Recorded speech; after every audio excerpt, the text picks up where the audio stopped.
Bismillahirrahmanirrahim. Alhamdulillahi rabbil alamin. Wassalatu wassalam ala al-mab'uthi rahmatan lil alamin. Nabiyyina wa habibina wa qudwatina Muhammad ibn Abdullah wa ala alihi wa sahbihi wa man sar ala nahjihi wa ihtada bihadihi wa istanna bisunnatihi la yaumiddin. Amma ba'du. Muslimin dan muslimat, para penonton, para pelajar sekalian, Assalamualaikum warahmatullahi wabarakatuh. Alhamdulillah, kita panjatkan kesyukuran pada Allah Azza wa Jalla kerana dapat meneruskan pengajian kita dalam kitab Hikayatun Fiqhiyatun Mukhtarah. Hikayat Fiqhiyah Mukhtarah. Hikayat maknanya cerita-cerita fiqh yang terpilih dari hadis Nabi sallallahu alaihi wasallam. Jadi para pelajar sekalian, hikayat yang kita akan bincangkan pada kali ini, hikayat yang kita akan bincangkan di sini iaitulah hikayat tentang hukum pajak dusun. Kita pajak dusun maknanya kita bila buah masak ataupun dah mekar, hampir masak, kita pajak kebun itu. Itu hukum dia. Ada kalanya setelah pajak datang perkara di luar jangkaan seperti ribut, taufan ataupun serangga, mari makan, rusakkan tanah buah. Maka itu dia panggil dalam bahasa Arab, dia panggil jaihah. Jaihah ni bencana yang datang tiba-tiba di luar daripada kemampuan kita. Jadi tajuk kitanya hukum pajak dusun dan kerugian yang menimpanya. Adakah orang yang rugi tadi berhak menerima zakat? Dia panggil zakat al-gharimin. Baiklah para pelajar sekalian, hadis kita pada siri ini diriwayat oleh seorang sahabat nama dia Abu Sa'id Al-Khudri. Abu Sa'id Al-Khudri namanya telah beberapa kali kita sebut di dalam kisah-kisah yang di awal dulu. Kisah yang awal, kemudian dia menceritakan bahawa Abu Sa'id Al-Khudri masyhur dengan gelaran dia. Nama dia Sa'ad bin Malik bin Sinan. Sa'ad bin Malik bin Sinan. Nama dia. Al-Ansari. Qala Abu Sa'id, usiba rajulun fi ahdi Rasulillah sallallahu alaihi wasallam fi thimarin ibta'aha. Seorang laki-laki pada zaman Nabi sallallahu alaihi wasallam telah ditimpa ujian pada buah-buahan yang telah dibelinya. Mana dia pajak buah ni, buah tu mari jaihah, mari bencana, rusakkan. Fakathura dainuhu, maka banyaklah hutangnya. Allahu Akbar. Jadi berhutanglah dia. Faqala Rasulullah sallallahu alaihi wasallam, maka Rasulullah sallallahu alaihi wasallam minta dengan tuan-tuan kebun yang dia berhutang tu, minta, Nabi kata apa? Tasaddaqu alaihi. Tolonglah tuan-tuan, sedekahlah kepada sahabat kita ni, sebab dia bukan nak, tetapi apa boleh buat, bencana telah menimpa buah yang dia beli, yang menyebabkan dia berlaku kerugian yang cukup besar. Fatasaddaqan nasu alaihi. Sama ada tuan kebun sendiri sedekah ataupun orang lain bagi bantuan, dia panggil derma kilat. Mana zaman Nabi sallallahu alaihi wasallam, Nabi juga telah menggalakkan derma kilat. Sahabat kita ditimpa bencana, hutang dia banyak, tolong bantu dia. Ada orang ni bagi, ada orang ni bagi, orang bagi. Falam yablugh zalika wafa'a dainihi Allah. Tetapi derma yang diberi oleh sahabat-sahabat itu tidak mencukupi untuk menunaikan hutang dia. Banyak dia berhutang ni, satu kebun taman ni banyak pokok, banyak buah dia. Sekali kena berat kita. Faqala Rasulullah sallallahu alaihi wasallam li ghuramaihi. Nabi sallallahu alaihi wasallam bersabda kepada tuan-tuan hutang. Nabi mengatakan, khuzu ma wajadtum, ambillah setakat mana yang kamu dapati sekarang, walaysa lakum illa zalik. Tak ada lagi yang kita nak bayar sekarang, mana ambillah setakat tu dulu. Habis hutang kami macam mana? Tunggulah. Sahabat kita ni ahli perniagaan, nanti dia berniaga pada musim yang akan datang, mungkin buah yang dia akan beli nanti boleh untung, dia akan bayar. Ini sahabat Nabi, bukannya macam sebahagian orang kita hari ni, bila sudah berhutang lari-lari dia. Nombor handphone sudah bertukar dengan sebab hutang. Tuan hutang nak call dia sudah diblok. Masya Allah, bukan nak minta maaf, bukan minta tangguh, minta blok, minta jangan call. Ini peristiwa yang berlaku. Hadzal hadis rawahu Muslim. Imam Muslim meriwayatkan hadis ini dalam Kitabul Musaqah. Kitab masalah pawah, masalah pajak lah. Baik. Dilalatul hadis ini menunjukkan kepada apa? Jawazu i'ta'il madin minaz zakat saham al-gharimin. Harus kita beri kepada orang yang ditimpa bencana ini, yang lekat hutang banyak dengan sebab benda yang berlaku di luar jangkaan tersebut, kita beri ke dia zakat al-gharimin, orang yang berhutang. Dalam sini dulu, orang berhutang kerana nak bantu orang, boleh zakat. Yang ni dia ditimpa musibah, ditimpa bencana, maka orang ni juga berhak menerima zakat. Boleh jadi, saya kata boleh jadi sebab saya tak ada autoriti. Cuma tuan-tuan boleh tanya di pejabat mufti mana-mana, hadis ini terpakai ke tidak kepada sahabat-sahabat saudara-saudara kita yang ditimpa bencana COVID-19 ni, yang menyebabkan mereka tak boleh buka kedai. Sewa kedai berjalan 1,000-2,000 sebulan, kedai tak boleh buka. Sudah tentu mereka ini akan terhutang. Dia dengan tuan-tuan, adakah dia boleh masuk dalam zakat al-gharimin? Kalau tengok kepada zahir cerita ni, kita kata boleh. Tetapi untuk penyelesaiannya, tuan-tuan boleh bertanya ke pejabat mufti. Mana-mana mufti lah, kan? InsyaAllah mereka akan beri jawapan. Baik. 10 isu yang dibincangkan dalam kisah ini. Yang pertama, rawi al-hadis, nama dia Sa'ad bin Malik bin Sinan, dengan nun. Sa'ad bin Malik bin Sinan. Gelaran dia Abu Sa'id Al-Khudri. Itu dia panggil kunyah. Kalau Abu-Abu tu kunyah. Macam Abu Anas ni kunyah. Nama dia lain. Al-Ansari, orang Madinah. Al-Khazraji, kabilah Khazraj. Al-Khudri. Ustushida abuhu yaum Uhud. Bapa dia Malik bin Sinan mati syahid dalam peperangan Uhud. Ibu dia Anisah binti Harithah An-Najjariyah, kabilah Bani Najjar, kan? Ya habbaza minal jar. Allahu akbar. Jadi Abu Sa'id ini termasuk salah seorang sahabat yang masyhur min fudala'is sahaba, yang mempunyai kedudukan yang tinggi, al-muksirin, yang banyak meriwayat hadis. Jadi kita selalu dengar aja Abu Sa'id. Wa kanan ma'dudan fi ahli sufah. Tapi dia tak mau mewah-mewah, dia duduk di sufah, di serambi masjid Nabi sallallahu alaihi wasallam, untuk menunggu bila ke kelas pengajian yang Nabi kita ajar, ada dia kat depan. Bila Nabi mengisytihar nak pergi perang, nombor awal mereka daftar nama. Ini dia panggil ahlu sufah. Ahlu as-sufah. Sebab itulah dalam kajian kita tentang tasawuf, ada yang mengatakan tasawuf tak ambil pada ahlu sufah, tapi dalam ulama lughah kata tak kena. Sufah jadi tasawuf lah, jauh kan. Baiklah.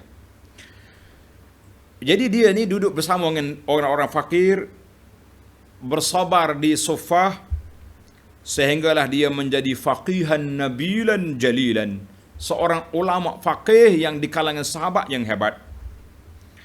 Dia sempat berperang menyertai peperangan Nabi sallallahu alaihi wasallam sebanyak 12 kali. Allah, 12 kali dia ikut Nabi pergi berperang. Awwaluhal Khandaq. Peperangan yang pertama yang disertai peperangan Khandaq. Tuan-tuan tanda, masyhur ulama sirah kata peperangan Khandaq ini berlaku pada tahun yang kelima. Uhud, Badar tahun 2, Ramadan tahun 2, Uhud, Syawal tahun 3, Khandaq ataupun Ahzab tahun yang kelima.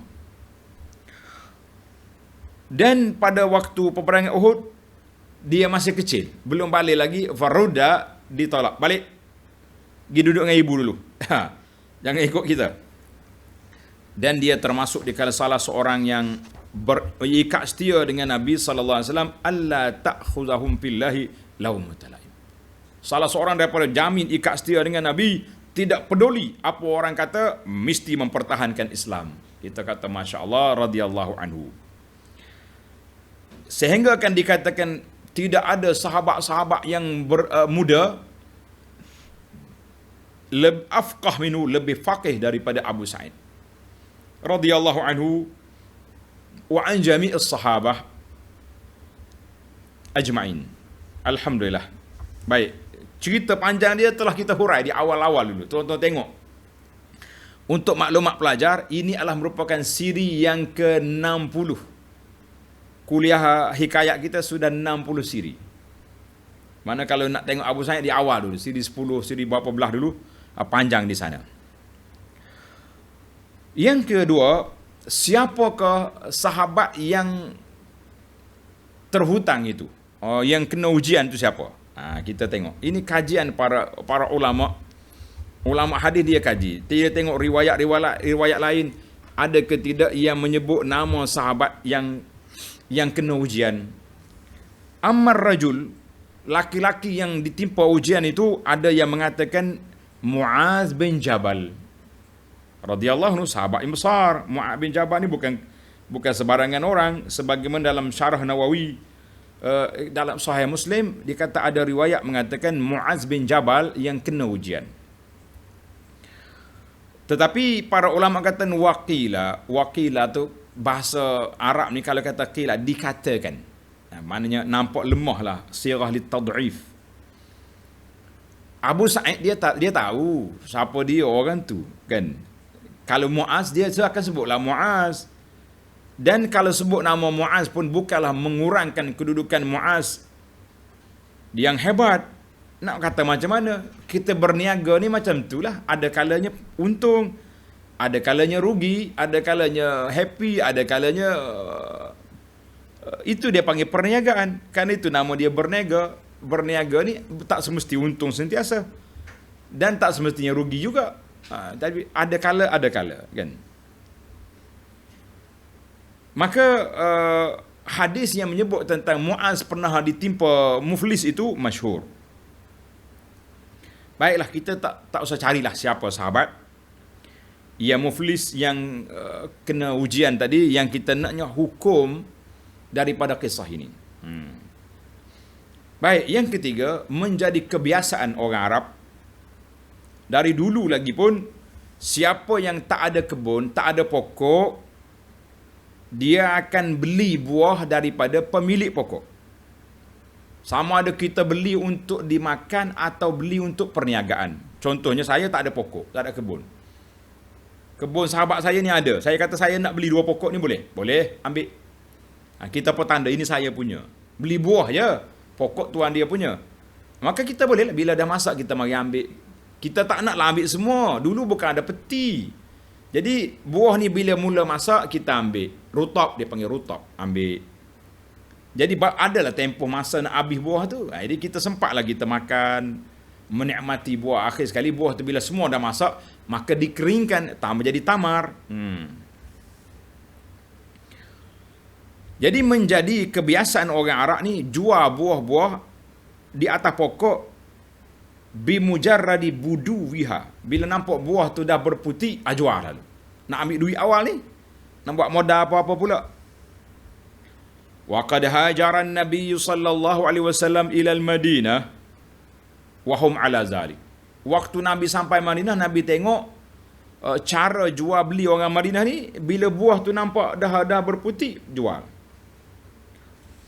Hasil daripada ini ialah putih ni kita belum tentu dia masak. Boleh jadi dia gugur, dimakan oleh ulat ke, kumbang ke apa, macam-macam afat, penyakit tengah jalan tu banyak. Maka berlakulah khilafat, berlakulah orang panggil perbalahan, pertikaian di antara pembeli dengan pemilik kebun. Maka Nabi SAW memperbetulkan cara jualan.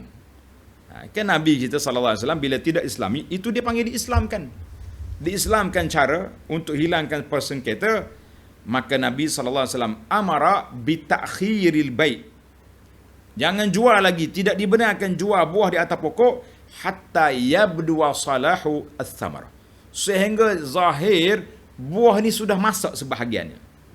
Kita kata buah rambutan, kan? Buah rambutan yang ada yang sudah merah di ujung-ujung Julai, maka di situ baru boleh beli, baru boleh jual.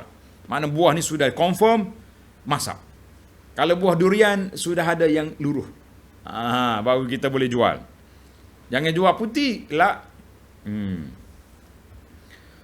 Maknanya Nabi kata hatta yabdu salahu thamar, sehingga buah tu nampak dah elok, dah hampir nak masak, baru boleh jual. Maka macam mana kita nak tahu benda ni dah hampir nak masak, dah elok, kan? Maka kita tengok, bila kita tengok dia punya ahli kebun, dia tahulah, kan? Dia punya, kalau durian tu dah duri dia macam mana, kalau rambutan tu warna dia sudah ada. Apa saja buah pun kita tengok suasana yang berlaku.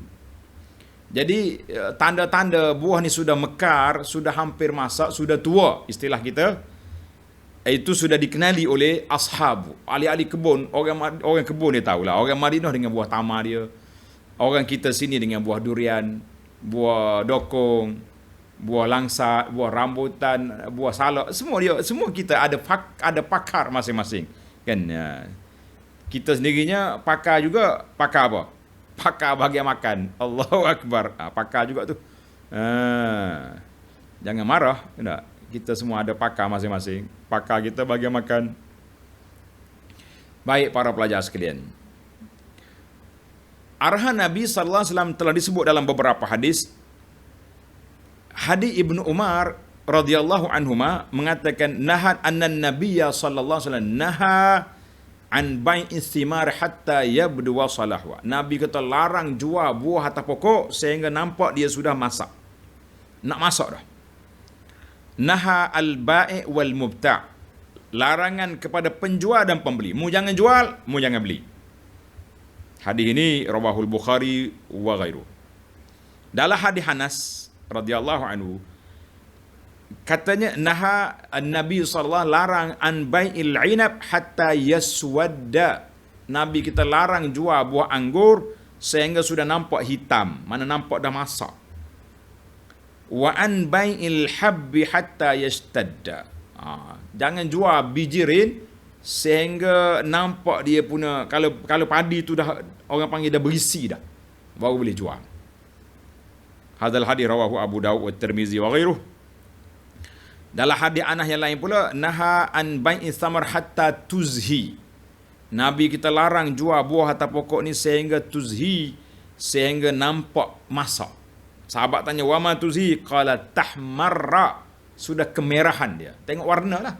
Kalau benda tu pokok tu warna merah, merah. Kalau buah warna apa ni, kuning.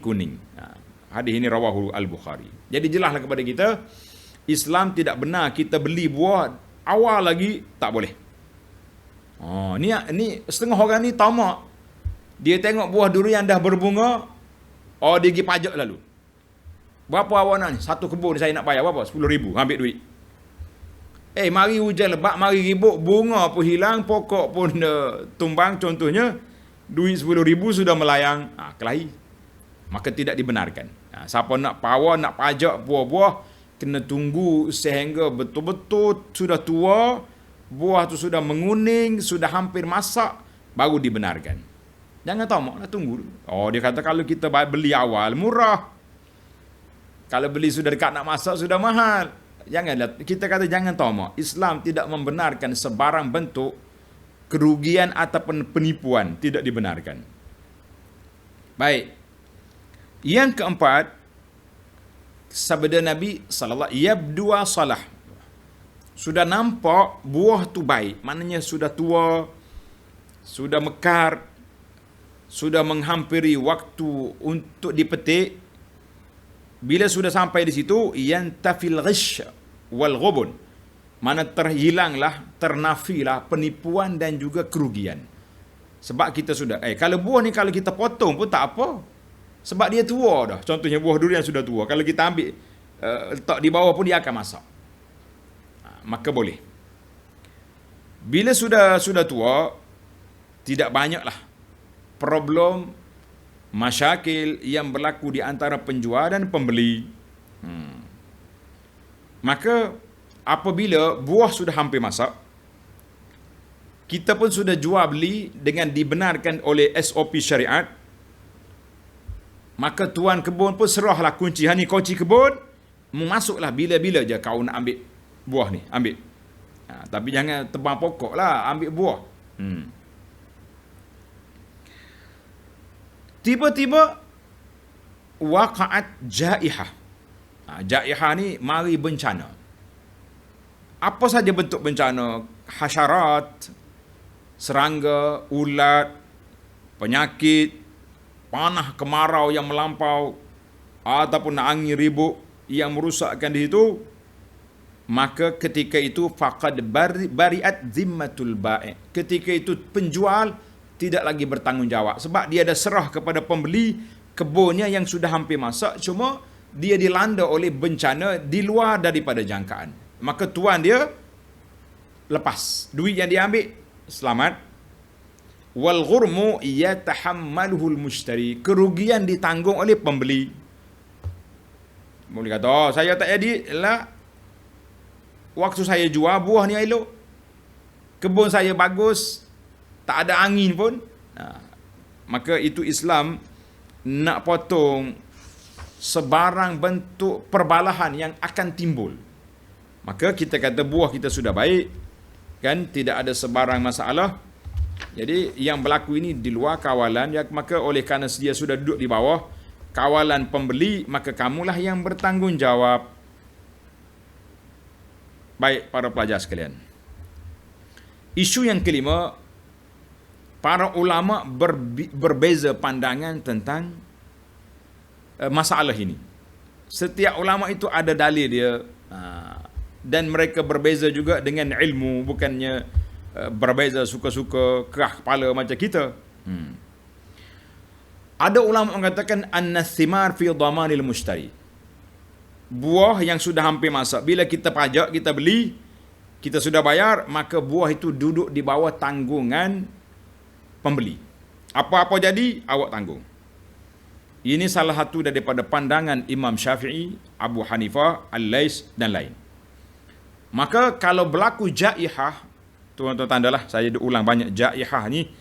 Jaihah ni kalau berlaku bencana, maka tuan dia tidak lagi bertanggungjawab, cuma yustahabbu zalik. Eloklah kalau tuan dia bertimbang rasa. Maaflah Syekh, saya pajak 10,000 ni, buah rusak habis, jadi kita pun sedih, kita bagi dua. Ambillah 5,000 awak, saya hantar balik 5,000, 5,000 saya nak ambil jugalah. Kan, sebab saya pun rugi juga, jadi kita rugi bersama. Elok. Tapi nak paksa tak boleh. Sebab sudah cukup syarat penjualan dia, sudah cukup syarat kematangan buah yang kita beli tadi. Baik. Pandangan lain pula, sebahagian ulama lain, pandangan Syafi'i dalam qaul qadim, dia kata tak, buah tu tetap menjadi tanggungjawab penjual.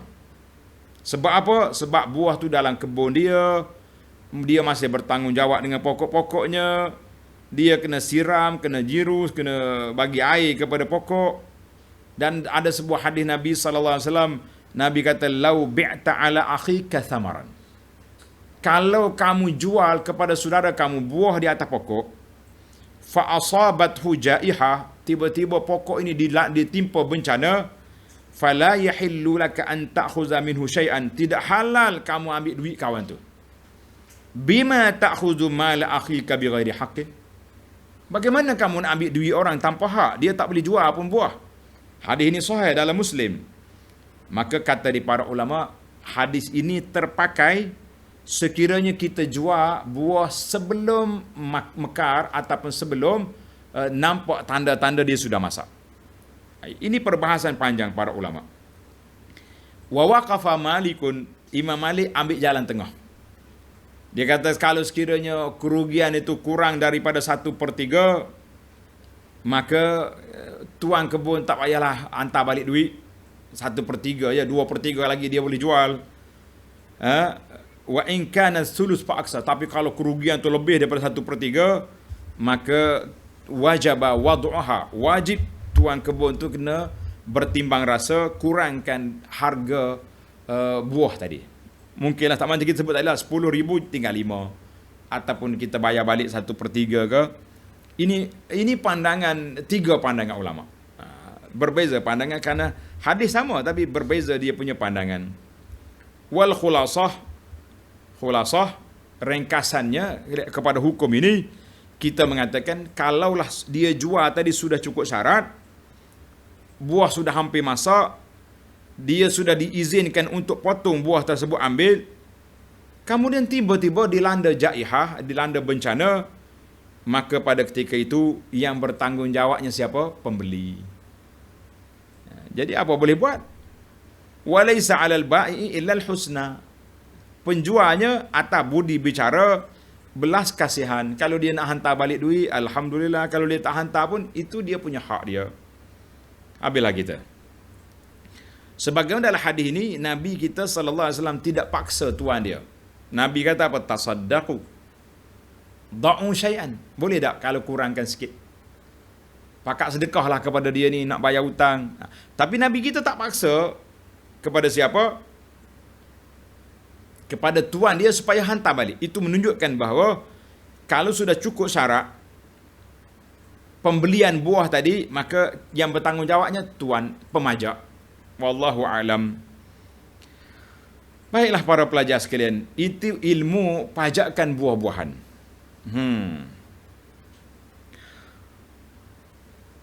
Kalau kita nak jual juga sebelum tempoh, boleh tak? Ni ada orang tanya. Dia kata kita jual orang panggil ketiak jagung kan, baby corn ke apa dia, jagung tu jual awal, memang orang jual dia untuk ambil buat sayur, tak ada masalah apa saja pun. Contohnya kita kata buah ni, kita jual buah mangga ni lambat lagi nak masak putih, tapi untuk orang ambil buat sambal, dia akan potong sekarang juga. Dia jual aja, dia ambil, dia potong sekarang. Boleh.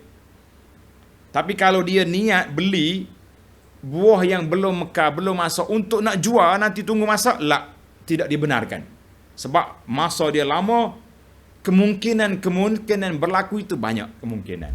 Fahamlah kita di situ. Dan kalau nak beli, potong terus, boleh ambil. Buah yang belum masak, putih lagi, tapi saya nak potong terus untuk makanan kambing ke, untuk makanan orang ke, untuk buat colek ke, untuk buat apa saja, boleh, dibenarkan. Alhamdulillah. Baik para pelajar sekalian, si pembeli dilanda musibah. Adha madinan li ashabis thimar. Dia telah menjadi penghutang, orang panggil terlekat hutang kepada tuan pokok. Habis macam mana kita nak buat? Buah yang dia nak beli tadi, nak jual, sudah rusak. Habis dilanda bencana. Maka dia jadi gharim. Gharim ni orang berhutang dengan tuan pokok. Jadi apa kita nak selesai masalah kawan ni? Nak selesai masalah apa? Maka Nabi kita sallallahu alaihi wasallam sebagai pemimpin menjadi orang tengah. Syafi' ni makna jadi orang tengah lah, penolong. Kita ramalkan Syafi', tapi ramai orang Malaysia ni bukan nama Syafi', nama Syafiq kan? Syafaq, Syafiq itu makna lain. Yang ni nama dia Syafi'. Syafi' makna penolong, pembantu, pergi minta tolong dengan orang tengah, orang tuan dia. Boleh tak saya kalau kita kurangkan sikit? Kita pula orang dimalui oleh orang, imam ke, ustaz ke, tuan guru ke, kan? Fawadhu anhu juz'an. Jadi tuan dia pun sangguplah, tak apalah kita kurangkan sikit. Ataupun Nabi kata tasaddaqu, pakat bantu dia sedekah. Namun begitu sedekah tak cukup. Tak cukup juga bayaran. Jadi di sini dua perkara yang kita kena faham. Apabila sahabat-sahabat kita, peniaga-peniaga kita ditimpa jaihah seperti apa yang berlaku kepada sahabat ini, dia panggil jaihah ini, maka dua perkara yang kita kena buat. Sama ada tuan hutang itu bertoleransi, dia gugurkan hutang ataupun dikurangkan hutang, ataupun kita orang ramai ini yang bertimbang rasa dengan sahabat kita. Kita duk makan jasa dia jual buah pula murah, tapi hari ni tahun ni dia ditimpa bencana, kita pakat bagi sedekah kepada dia. Derma kilat. Itu bagus. Baiklah para pelajar sekalian, isu yang ke-8, Rasul sallallahu alaihi wasallam berdepan dengan keadaan ini. Nabi dah minta supaya kurangkan, sudah kurang. Sahabat-sahabat juga ada yang bantu, tapi belum cukup. Belum cukup. Nak bayar hutang tak cukup. Macam mana kita nak buat? Maka Nabi sallallahu alaihi wasallam bersabda, khuzu ma wajadtum. Tuan pokok, ambillah duit setakat mana yang kamu dapati. Walaisa lakum illa zalik. Tidak ada lagi tuntutan untuk sekarang ini kecuali itu je yang dapat. Dia boleh bayar daripada 10,000 boleh bayar 5,000, ambillah dulu. Bukan bermakna orang yang berhutang ini lepas 100%, tidak. Kalau kita boleh lepas hutang orang macam ni, senang lah. Kita berhutang patut rugi, kan? Macam orang kata, bila kita tengok ada bencana menimpa satu sekumpulan tertentu, harta dia hilang, dia kata dia orang tu tak nak bayar hutang lah tu. Jadi bila dia buat macam ni, kita kata jangan. Itu andaian yang tidak bagus. Cuma di sini Nabi kita sallallahu alaihi wasallam memberi ketenangan kepada tuan hutang supaya bersabar. Nabi kata apa yang kamu dapati ambil sekarang, yang tak dapati anziruhu, beri tangguhlah sehingga dia senang. Mungkin tahun depan dia boleh berniaga balik, mungkin tahun depan lagi dia boleh boleh cover balik dia punya kerugian, dia bayar hutang. Jadi dalam bahasa kita sekarang dipanggil duf'ah alal hisab, maknanya bayar secara beransur-ansur. Kita bagi dulu separuh tahun ni, nanti tahun depan saya bayar balik, insya-Allah. Kena ingatlah, hak orang jangan digugurkan sewenang-wenangnya, dan tuan hutang pula jangan menekan setekan-tekannya. Baiklah.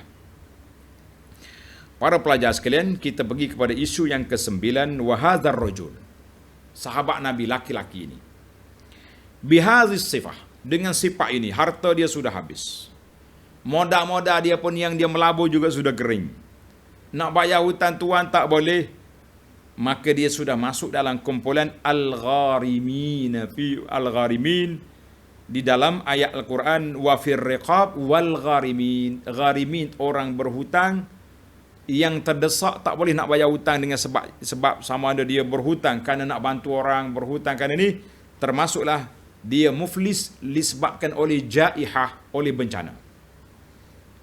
Jadi masalah, tapi syaratlah dia bukan, kalau dia tak reti berniaga, tiba-tiba pandai-pandai dia bagi hutang sana sini, kita mengatakan itu kecuaian dia. Orang yang nak beri hutang kepada orang pun biarlah nampak ada kelogikan juga. Ni orang asalkan orang nak berhutang pakai beri semua, kita juga melampau. Kenapa tak siasat dulu? Itu bahaya. Maka para pelajar sekalian, zaman kita ni macam-macam juga berlaku kan. Kita beli buah 1 lori, beli buah durian. Durian pula mahal-mahal. Lah sama Allah, siapa tengah jalan, lori kita pecah tayar, terbalik, masuk dalam gang, habis durian tercampur. Kalau kita pungut pun boleh berapa biji, ya durian sudah pecah, orang lain tolong belah, macam-macam kan. Macam hari tu lori terbalik, lori bawa apa gitu terbalik, ikan sardin ke apa. Habis pakat kutik, kita kata jangan, itu hak orang. Tapi rusak dalam barang. Jadi, ataupun yang paling dekat dengan kita sekarang ni, musim PKP 30 ini, yang paling dekat dengan kita, kawan-kawan kita, sahabat-sahabat kita yang terpaksa berdepan dengan SOP tutup kedai ni, maka mereka juga berhutang. InsyaAllah kita mengatakan mereka ini juga termasuk dalam jaihah yang melanda hidup mereka. Dia ingatkan baru ni bulan Ramadan boleh jual, boleh buka kedai sampai raya, tiba-tiba sebelum baru 10 Ramadan tutup kedai. Allahu Akbar. Bukan sakat kedai tutup, masjid ditutup, habis. Nak jual sana tak boleh, nak jual sini pun tak boleh. Maka dia termasuk dalam al-gharimin, orang yang berhutang, insya-Allah. Cuma saya tak putuskan di sini. Tuan-tuan boleh tanya pejabat mufti. Baiklah. Yang ke-10, orang yang berhutang, biarlah dia betul-betul lemah, betul-betul tak mampu. Jangan buat-buat tak mampu kerana nak lari daripada tanggungjawab. Itu haram nama dia. Ini ada setengah orang dia buat tak mampu, buat muflis dia panggil. Dia isytihar dia ni muflis, supaya mahkamah isytihar dia muflis, maka orang nak minta hutang dengan dia tak boleh. Kita kata dia muflis, tapi sebelum dia muflis, tanah dia, kedai dia, bangunan dia, kereta dia, habis dia tukar nama ke anak-anak dia. Bila dia muflis, orang mari nak tuntut, tak ada apa. Lah, tuan-tuan dan puan-puan, di atas dunia ni kita boleh je buat apa saja. Tetapi jangan duduk bermain-main dengan syariat Islam. Buat helah tu helah ni untuk nak melepaskan diri kita daripada hutang yang kita berhutang. Kita kata ini satu perkara yang tidak baik. Perkara yang tidak baik, yang cuba nak lari. Mungkin kita lepas atas dunia atas nama muflis. Tapi jangan jadi muflis akhirat. Muflis akhirat ni, kan dalam hadis yang panjang, Nabi kita sallallahu alaihi wasallam tanya sahabat, mal muflis? Siapa dia muflis? Sahabat kata, ya Rasulullah, al muflisu fina. Orang muflis di kalangan kami, orang yang banyak hutang, tak ada duit nak bayar. Macam kita ni. Cerita kita, muflis nama dia. Nabi SAW kata, aku bukan nak yang tu, aku nak al-muflisu fina. Muflis dalam agama kita, iaitulah orang yang banyak buat ibadat atas dunia. Dia solat, dia puasa, dia sedekah, dia tu, dia ni. Tetapi, qad syatama haza, dia telah maki orang tu, dia kutuk orang ni, dia ambil harta orang ni, dia pukul orang ni. Di akhirat esok apa jadi? Di akhirat esok, orang akan, waktu perbicaraan, orang akan datang. Ya Rabbi, orang ni kena saya. Allah kata, ambil pahala mu bagi dia. Ya Rabbi, dia ni dulu pangkah poster gambar saya. Dia tuduh saya macam-macam. Kena dia.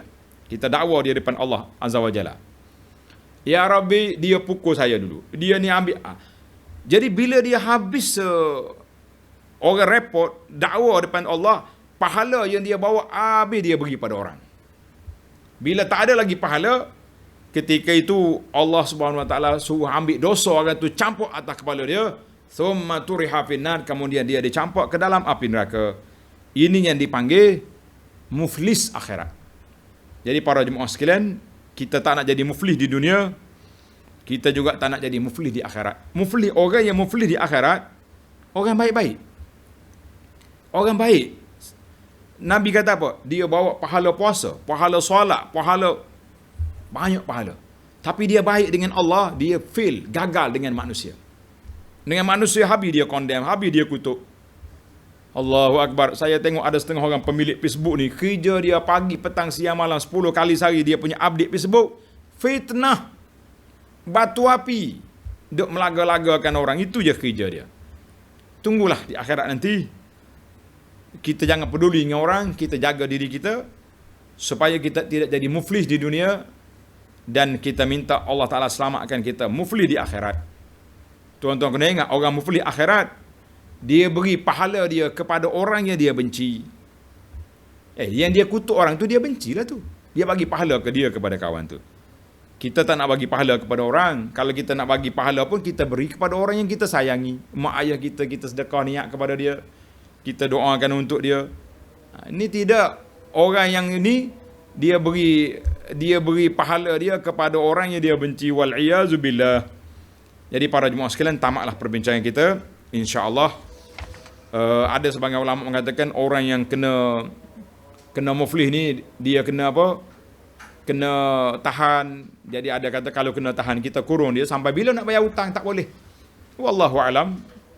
Kalau undang-undang Malaysia muflis ni kena tahan pasport je, tak boleh pergi luar negeri, luar negara kan.